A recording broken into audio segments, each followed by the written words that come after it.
Chapter 226 सवालों के जवाब दो। तुमने उस और गुफा को कैसे बनाया? विपिन ने चेहरे पर गहरी उत्सुकता के साथ पूछा। मैंने इसे बनाने के लिए बदबूदार धुंध का उपयोग किया। लायला की परछाई ने उसे देखते हुए जवाब दिया। बदबूदार धुंध? ये क्या है? विपिन ने दिमाग में गहराई से सोचते हुए पूछा कि क्या उसने पहले कभी इसका नाम सुना है। ये डार्क गिल्ड के एक एस रैंक के अल्केमिस्ट द्वारा बनाई गई एक खास औषधि है।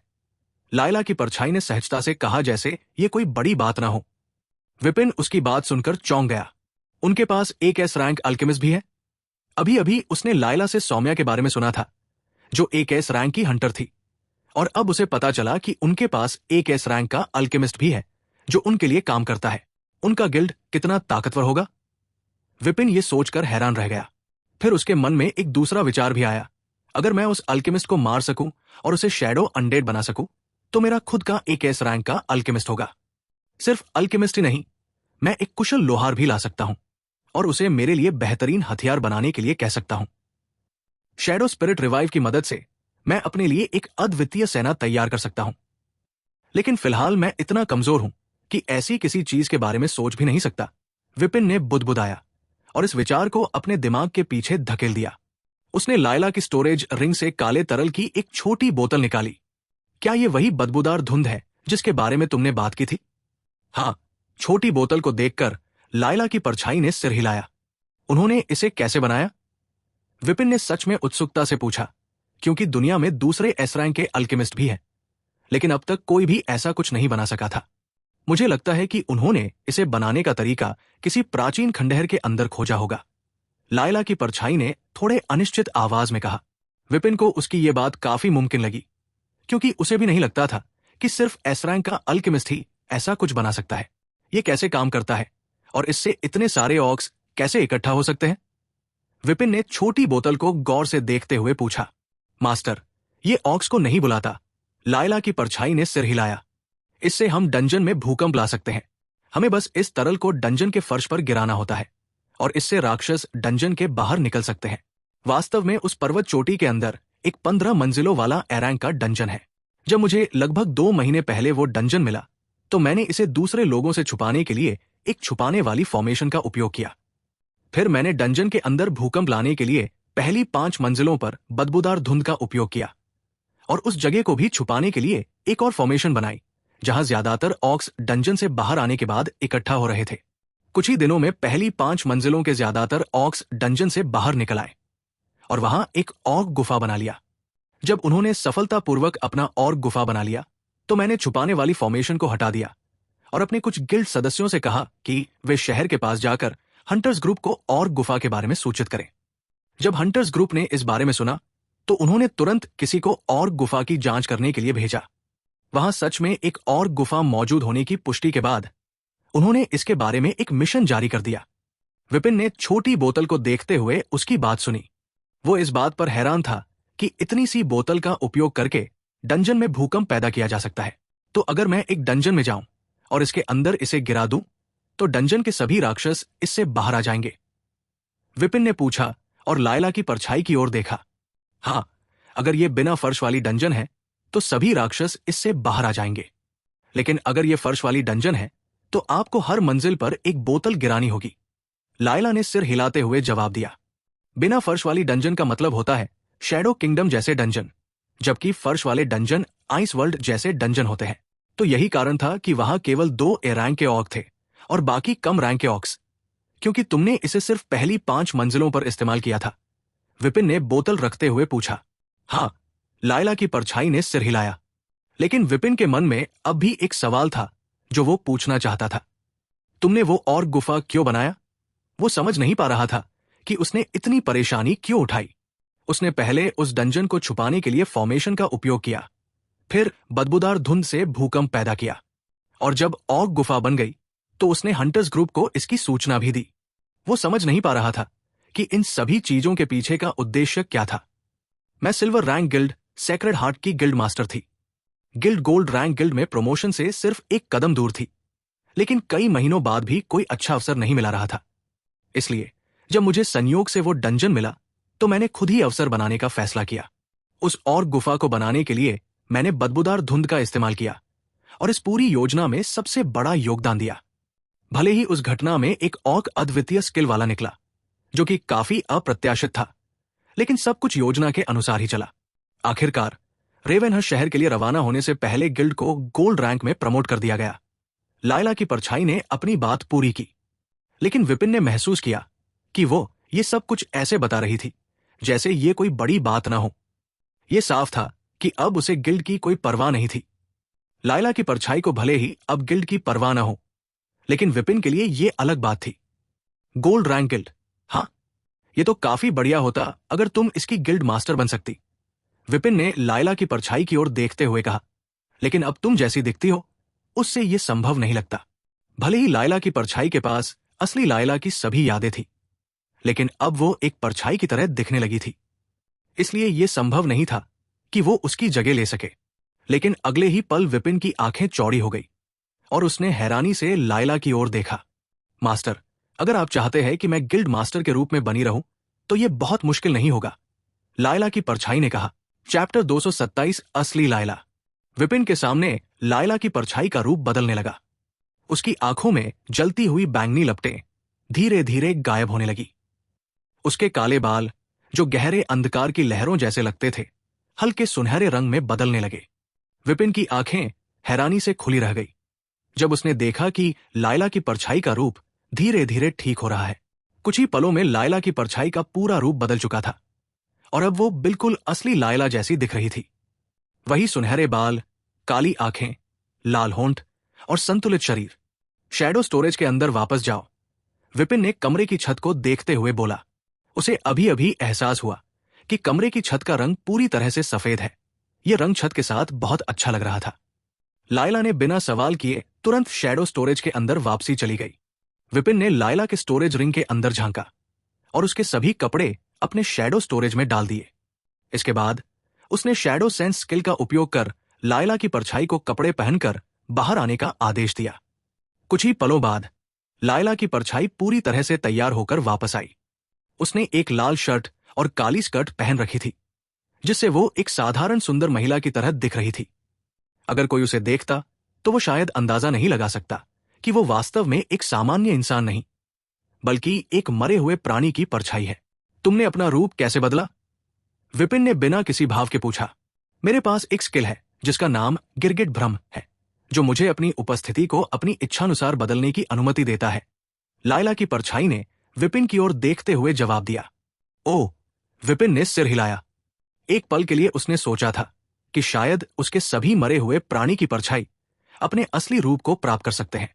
क्या तुम्हारे पास असली लायला के सभी स्किल हैं, या मरे हुए प्राणी की परछाई में बदलने के बाद तुम्हें नए स्किल मिले हैं? विपिन ने पूछा, क्योंकि यह सवाल वो पहले पूछना भूल गया था। मुझे बदलने के बाद कोई नया स्किल नहीं मिला, लेकिन मेरे पास वे सभी स्किल हैं जो मरने से पहले मेरे पास थे, लायला ने अपना सिर हिलाते हुए कहा। विपिन ने सिर हिलाया और लायला को देखते हुए थोड़ी देर सोचता रहा। अब जबकि लायला पूरी तरह से असली लायला जैसी दिख रही थी, वो आसानी से गिल्ड मास्टर के रूप में उसकी जगह ले सकती है, लेकिन कुछ समस्याएं हैं जिन्हें उसे सुलझाना करना होगा ताकि वो गिल्ड मास्टर बन सके। सबसे पहली और महत्वपूर्ण समस्या डार्क गिल्ड है। लायला को कल विपिन को रेवेनहर्स्ट सिटी लाना था।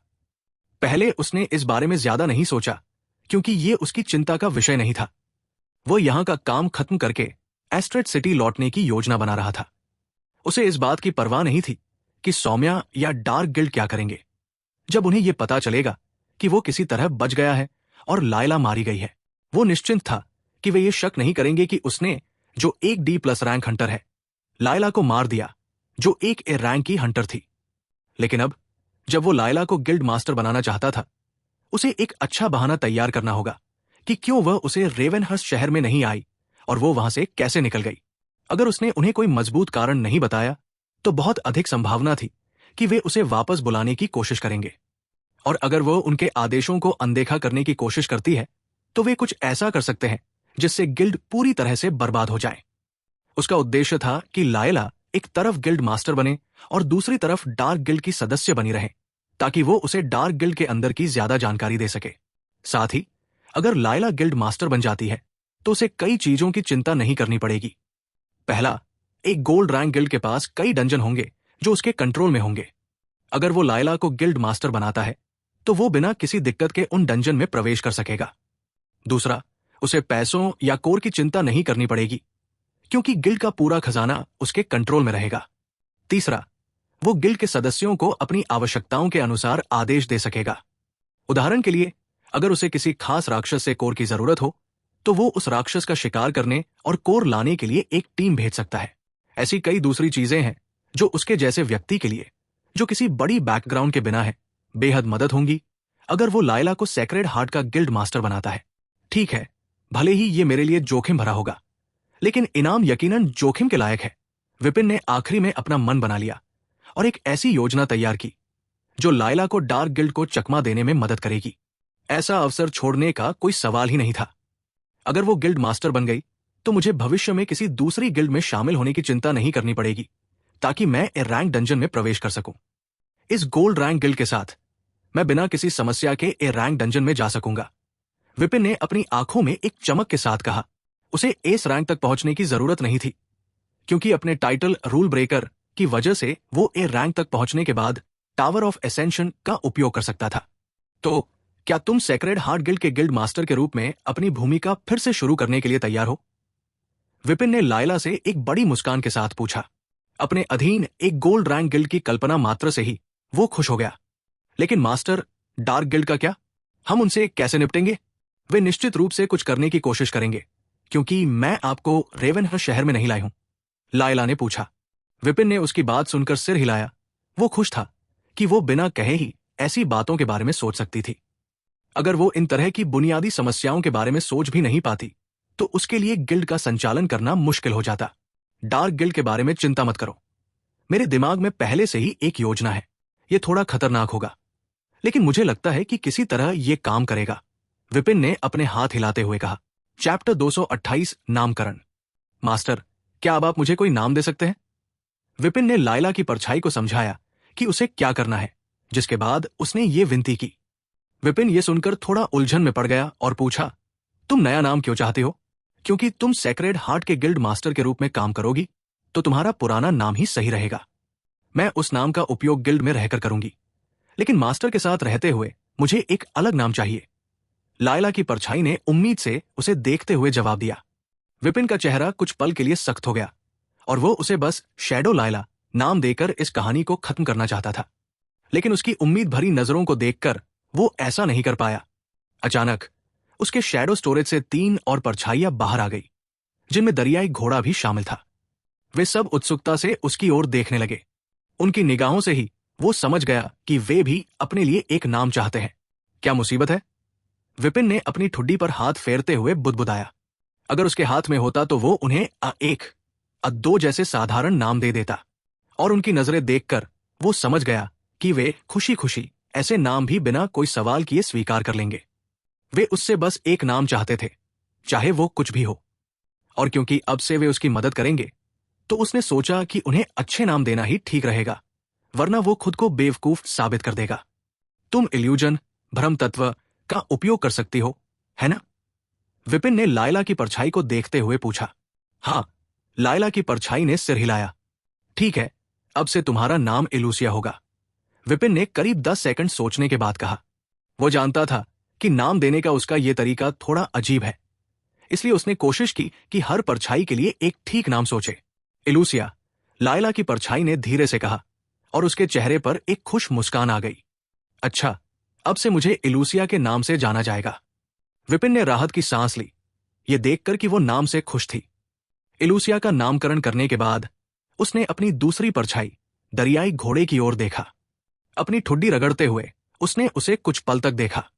क्योंकि तुम पानी, जल तत्व का उपयोग कर सकते हो और एक्वाविले शहर अपने जल दृश्यों के लिए मशहूर है, तो तुम्हें एक्वा नाम क्यों न दे दूं? विपिन ने करीब 2.5 सेकंड सोचने के बाद कहा। भले ही एक्वा थोड़ा लड़कियों वाला नाम जैसा लगे, पर ऐसा नहीं है कि कोई भी इस छोटी सी बात पर ध्यान देगा। सबसे जरूरी है कि नाम अच्छा लगे।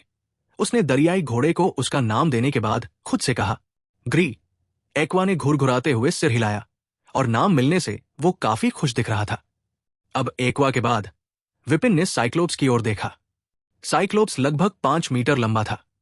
ये अच्छा था कि कमरे की छत काफी ऊंची थी, ताकि वो आराम से फिट हो सके। साइक्लोप्स का शरीर ऑक्स के मुकाबले थोड़ा कमजोर था, लेकिन उसके पास स्किल था, जिससे कुल मिलाकर उसकी ताकत ऑक्स से ज्यादा थी। विपिन ने उसे गहरी सोच में देखा। उसके माथे के बीच में एक आंख थी, जो बैंगनी लौ में जल रही थी, जो भयानक एहसास दे रही थी। उसके सिर के बीच में एक बड़ा नुकीला सींग निकला हुआ था, और उसके मोटे हाथ पैर और गोल पेट उसे थोड़ा गोलमटोल दिखा रहे थे। नेक्रोस, अब से तुम्हारा नाम नेक्रोस होगा, विपिन ने करीब 7 सेकंड सोचने के बाद कहा। ग्रू, एक्वा ने नेक्रोस को देखते हुए असंतोष जाहिर करते हुए गुर्राया। उसे इस बात से गुस्सा आ रहा था कि विपिन ने नेक्रोस का नाम सोचने में 7 सेकंड लगाए, जबकि उसका नाम सिर्फ 2.5 सेकंड में तय हो गया।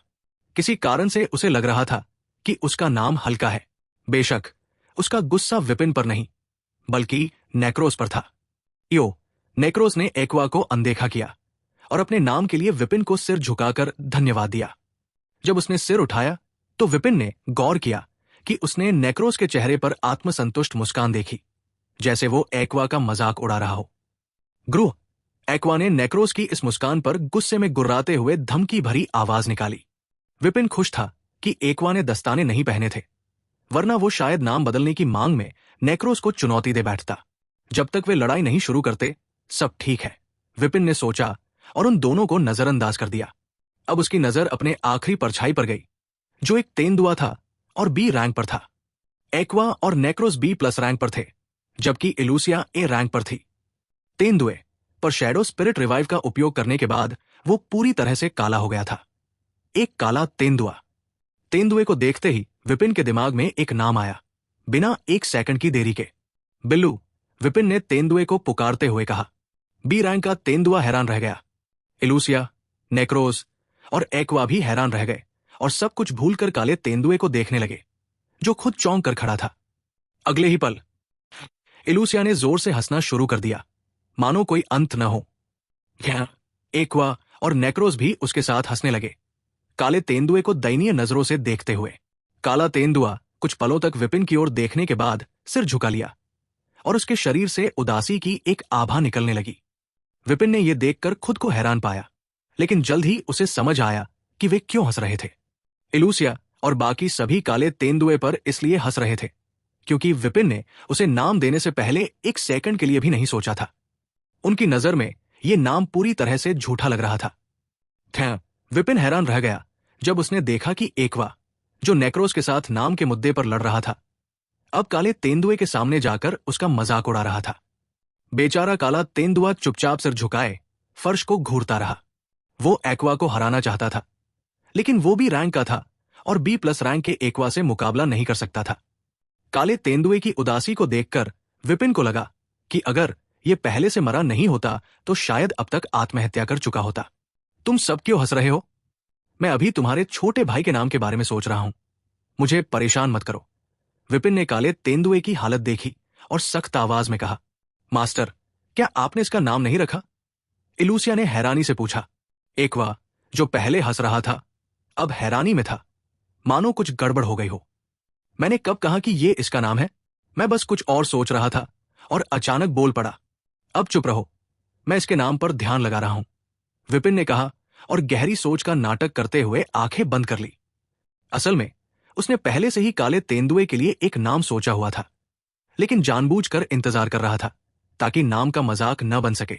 काले तेंदुए के चारों ओर की उदासी अब गायब हो गई और वो विपिन को उम्मीद भरी नजरों से देखने लगा। कुछ ही पल बाद 15 सेकंड बीत गए। एक्वा अपनी बड़ी आंखों से काले तेंदुए की ओर देखता रहा और नाम दलने की चुनौती के लिए तैयार लग रहा था। ठीक है, अब से तुम्हारा नाम बघीरा होगा, विपिन ने आखिरकार अपनी आंखें खोलते हुए कहा, जब उसे लगा कि काफी समय बीत चुका है। चैप्टर 229 विपिन के साथी। कमरे में एक गहरा सन्नाटा पसरा हुआ था, मगर विपिन हवा में बढ़ते हुए तनाव को महसूस कर सकता था। तीनों परछाई गहरी नजरों से बघीरा को देख रहे थे और बेचारा बघीरा उनकी तीखी निगाहों के नीचे कांप रहा था। इलूसिया, वो ए रैंक ऑर्क का क्या हुआ जिसे तुमने और 2 दूसरे ए रैंक हंटर्स ने मिलकर मारा था? विपिन ने माहौल को हल्का करने की कोशिश में पूछा ताकि बेचारा बघीरा थोड़ी राहत की सांस ले सके।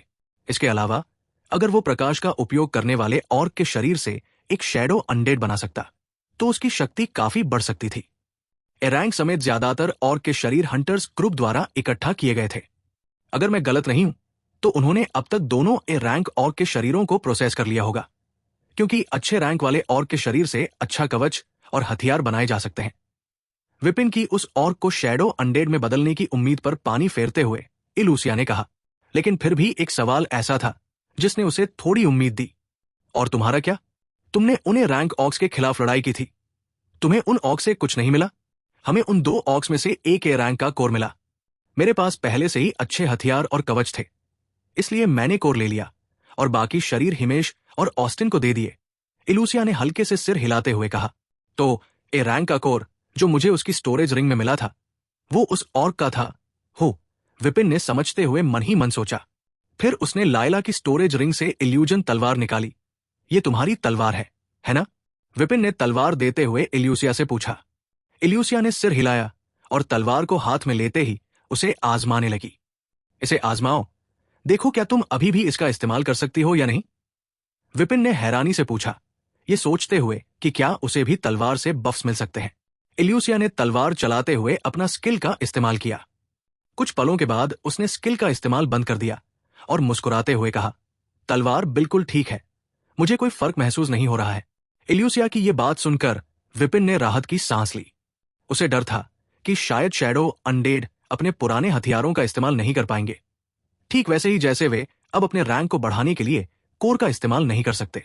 इल्यूसिया के इस पुष्टि के बाद कि शैडो अनडेड के लिए हथियारों का उपयोग करने में कोई समस्या नहीं है, विपिन ने लकड़ी का डंडा निकाला जो उसे और गुफा के मिशन के दौरान बी रैंक ऑर्क से मिला था। नेक्रोस, उसने डंडे को उसकी ओर फेंकते हुए कहा। नेक्रोस, जो ऑर्क की तरह एक मानवाकार का राक्षस था, उसके लिए यह डंडा एकदम सही हथियार था।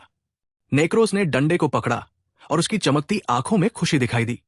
इसका अच्छे से इस्तेमाल करना, विपिन ने कहा। इस समय वो बहुत गरीब था और अगर वो इस डंडे को बेच देता तो उसे लाखों क्रेडिट मिल सकते थे, लेकिन उसकी शक्ति बढ़ाना पैसों से कहीं ज्यादा जरूरी था।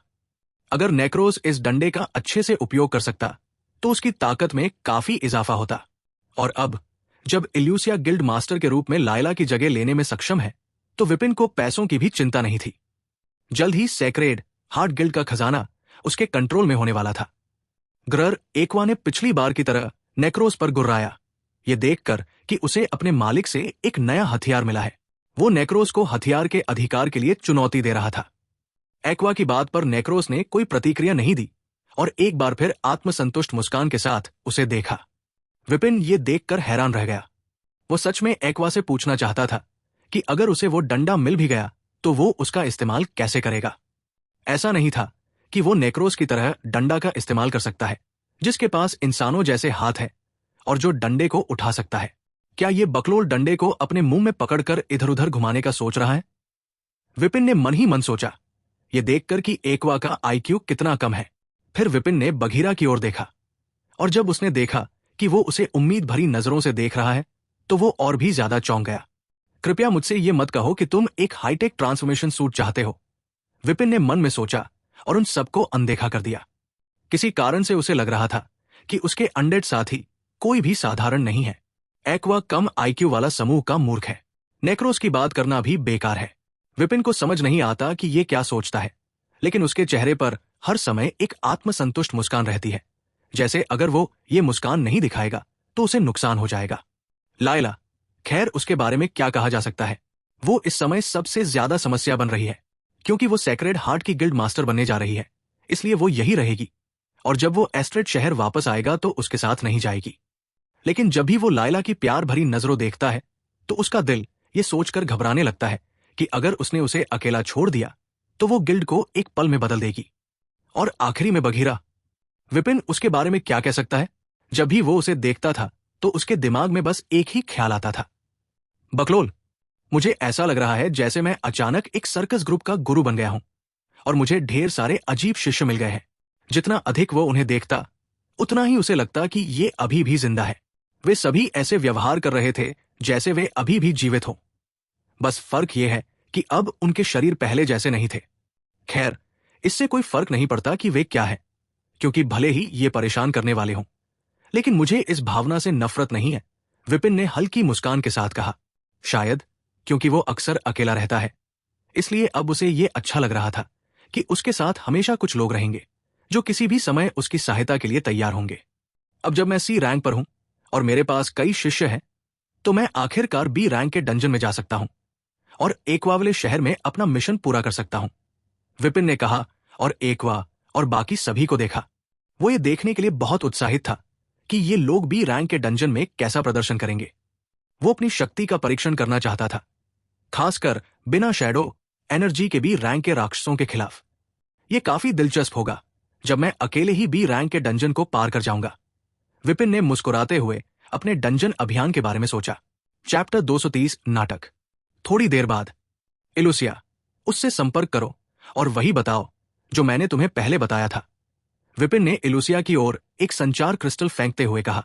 यह क्रिस्टल उसे लायला की स्टोरेज रिंग में मिला था और इलुसिया ने पहले उसे बताया था कि सौम्या ज्यादातर समय मोबाइल फोन के बजाय संचार क्रिस्टल का उपयोग करती है क्योंकि यह ज्यादा सुरक्षित है।